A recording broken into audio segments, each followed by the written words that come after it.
Pirmoji Samuelio knyga, 31 skyrius.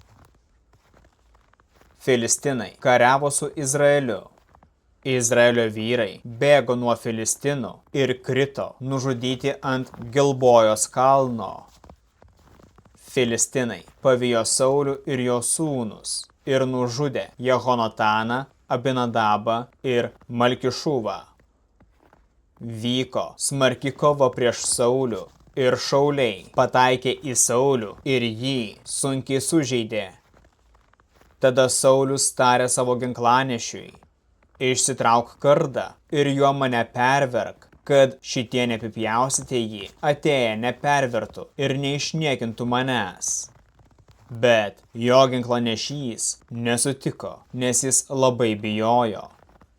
Tada Saulius, paėmęs savo kardą, krito ant jo. Jo ginklanešys, pamatęs, kad Saulius miręs, irgi puolė ant savo kardo ir mirė kartu.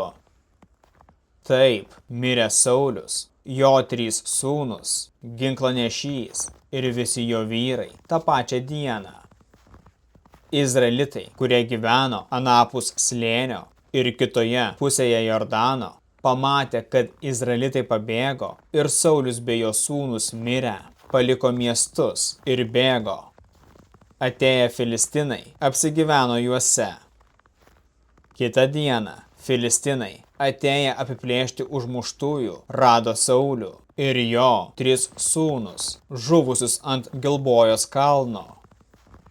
Jie nukirto jo galvą, nuvilko šarvus ir nešiojo po visą Filistinų kraštą, kad praneštų apie pergalę savo stabų šventyklose ir tarp žmonių.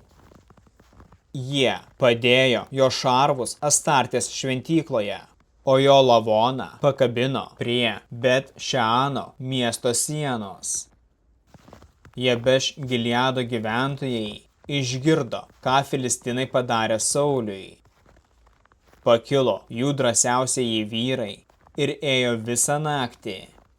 Nuėję, nuėmė Sauliaus ir jo sūnų kūnus nuo Bet Šeano sienos, parnešė į Jabešą ir juos ten sudegino. Jų kaulus paėmė ir palaidojo po medžiu Jabeše ir jie pasninkavo 7 dienas.